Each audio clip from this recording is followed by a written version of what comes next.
আয়লা এবং আমফানের পর এবার আরও ভয়ঙ্কর রূপে আসতে পারে ঘূর্ণিঝড় রেমাল। কারণ একটা শক্তিশালী ঘূর্ণিঝড়ের যে শর্তগুলো রয়েছে তার মধ্যে বেশ অনেকগুলোই রেমালের অনুকূলে। আশঙ্কা করা হচ্ছে আয়লা এবং আমফানের মতোই ক্ষতি হতে পারে রেমালে।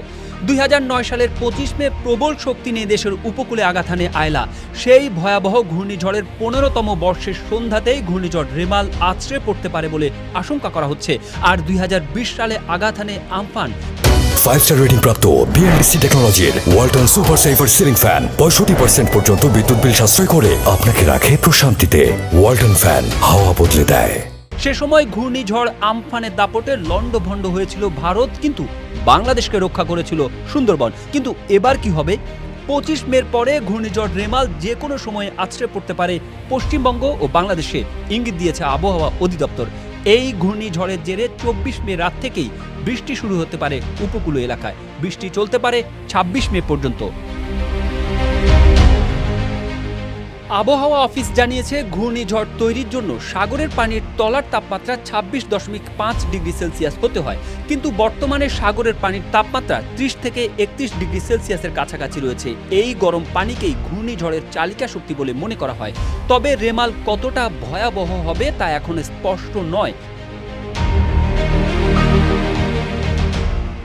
দিল্লির আবহাওয়া অফিস জানিয়েছে বঙ্গোপসাগরে ঘূর্ণিঝড় সৃষ্টির কার্যক্রম তৈরি হতে পারে আগামী সপ্তাহেই, যা আরও শক্তিশালী হয়ে উঠতে পারে।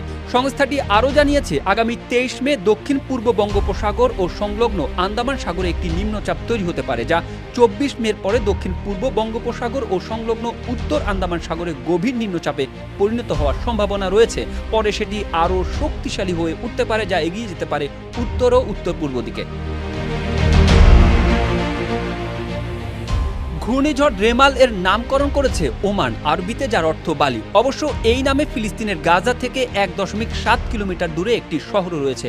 এ বিষয়ে কানাডার সাসকাচুয়ান বিশ্ববিদ্যালয়ের আবহাওয়া ও জলবায়ু বিষয়ক পিএইচডি গবেষক মোস্তফা কামাল পলাশ জানিয়েছেন, ঘূর্ণিঝড় সৃষ্টি ও শক্তিশালী হওয়ার জন্য প্রয়োজনীয় 4টি প্রধান উপাদানের মধ্যে ইতোমধ্যে 3টির উপস্থিতি রয়েছে মধ্য ও দক্ষিণ বঙ্গোপসাগরে। তবে এত কিছুর পরেও সাধারণ মানুষের মনে এখনো প্রশ্ন, আসলেই কি ঘূর্ণিঝড় আসবে? আসলেও কোথায় আছড়ে পড়বে? এদিকে ঢাকার আবহাওয়া অধিদপ্তরের পরিচালক আজিজুর রহমান জানান, আগামী 20 মে থেকে এই সম্ভাব্য ঘূর্ণিঝড়ের গতিপথ স্পষ্ট হতে পারে। তবে কোথায় কত গতিতে এটি আঘাত হানতে পারে তা এখনই বলা যাচ্ছে না। অনুমান করা হচ্ছে পশ্চিমবঙ্গ বা বাংলাদেশের মধ্যে কোথাও এটি আছড়ে পড়তে পারে।